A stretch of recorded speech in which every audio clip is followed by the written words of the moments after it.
Қыздар, баршаларыңызға сәлем. Бүгін осындай керемет болып шығатын ең үздік самсаның рецептін ұсынамын. Жасалуы өте оңай. Астына қажетті ингредиенттерін жазып кетемін. Алдымен қамырын дайындайтын боламыз. 500 грамм, яғни ұн. Соған сумен елейтін боламыз. Жылы суымызға 1 шай қасық тұзымызды қосып, жақсылап тұрып қамыр елейтін боламыз. Сұйықтықты, яғни ұнымызға қосамыздағы, алдыменен азаздан қосуға болады. Кейін қоюлана бастаған кезде қолменен жақсылап тұрып елейтін боламыз. Ескере кететін жайт, жалпы қамырын жасаған кезде артық сұйықтықты немесе артық ұнды қосудың қажеттілігі жоқ. Осы құрамда қамырымыз біркелкі болып еленіп шығады. Жақсылап тұрып елеп аламыз. Жалпы самсаның жақсы болып, яғни сочный болып шығуы ол қамырына байланысты. Қамырменен жалпы жұмысты кішкене көбіректеу, ол алдыменен бөлме температурасына кішкене тұру тиіс, кейін тоңазытқышқа қойып қоюымыз керек болады. Міне елеп аламыз жақсылап тұрып. Жабысқақ болмауы тиіс қолға.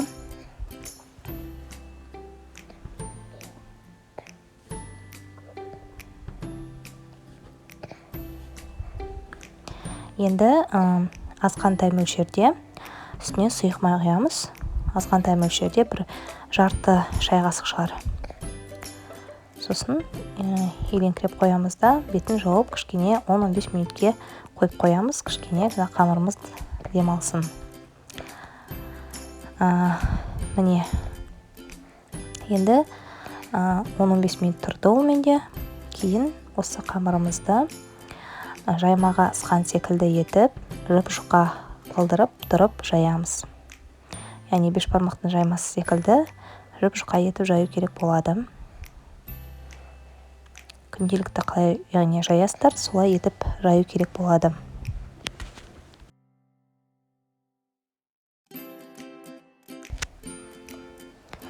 Жайып болғаннан кейін сары майымызды міндетті түрде ертіп аламыз.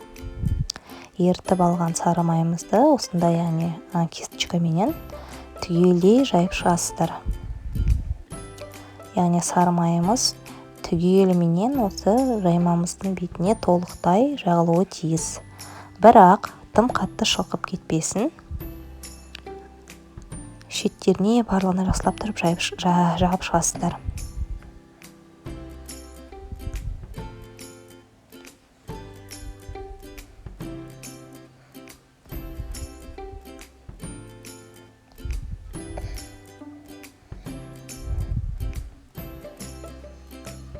Енді осы жаймамызды біз орайтын боламыз. Яғни астынан үстіне қарай дөңгелетіп отырып орайсыздар. Қыздар, тағы да ескерте кететін жайт, арасында ауа қалмауы тиіс.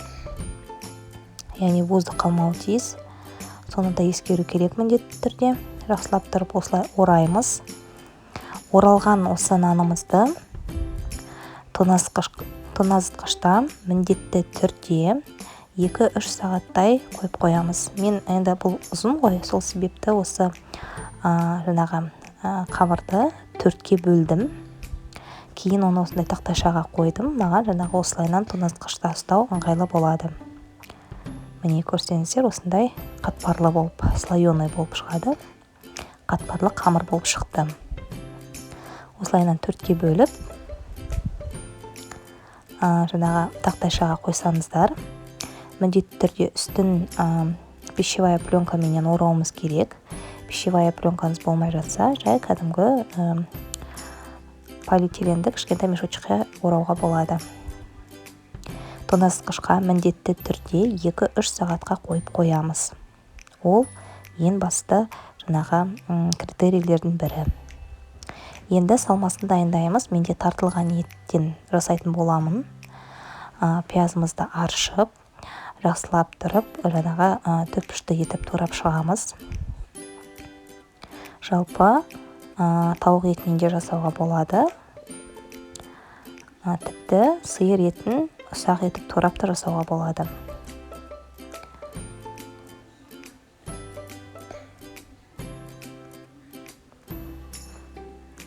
Енді дәміне қарай бұрыш және де тұз қосамыз. Шамамен 2 ас қасық мен өсімдік майын қостым. Барлығын араластырамыз. Болды, біздің салмамыз дайын. Енді бағанағы тоңазытқышта тұрған жаңағы қатпарлы қамырымызды алып шығамыз. Бір қатпарлы қамырды мен 4-ке бөлдім. Жалпы есеппенен менде 16 самса шықты. Яғни осы құрамдағы ингредиенттерден 16 самса шығады. Орта, үлкендеу размерде. Осылайна 4-ке бөлесіздер де оқтауменен састар. Көп ұн сеппеңіздер, азғантай мөлшерде ғана жай жалатып қана сепсеңіздер болады. Міне осылайна, яғни тым жұқа аспаңыздар. Орта болу керек. Кішкене қалыңдау болғаны дұрыс. Осының үстіне салмамызды саламыз.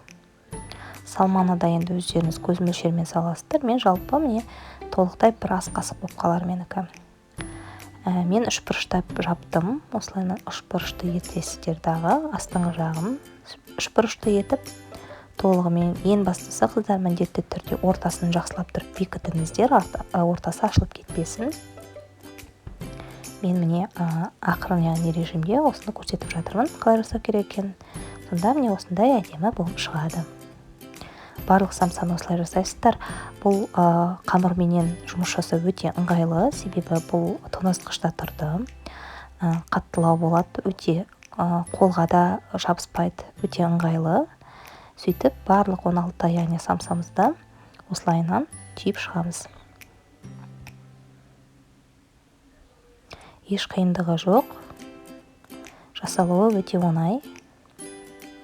Өте сондай сочный, хрустящий деп айтады ғой, сондай болып шығады. Сондықтан да міндетті түрде жасап көріңіздер. Ортасын бастысы жақсылап тұрып бекітіңіздер. Қыздар да жалпы бұдан ұсақ-ұсақ кішкентай етіп те жасап үстелге қоюға болады. Қонақ шақырғанда өте әдемі көрінеді. Өте ыңғайлы. Жалпы солай да жасауға болады. Бұл жерден де өздеріңіздің фантазияларыңызға байланысты нақты қағида жоқ. Екіншісінде міне 4-ке бөлдім. 4-ке бөлесіздер де ортасын басып, жаңағыдай ысып жасай бересіздер. Кейін противенің үстін міндетті түрде сұйық майменен майлап жіберіңіздер. Жалпы майламай қоюға да болады, бірақ мен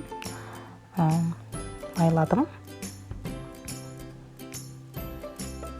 Осылайынан майлап, үстіне жаңағы самсаларымызды қатарлаймыз.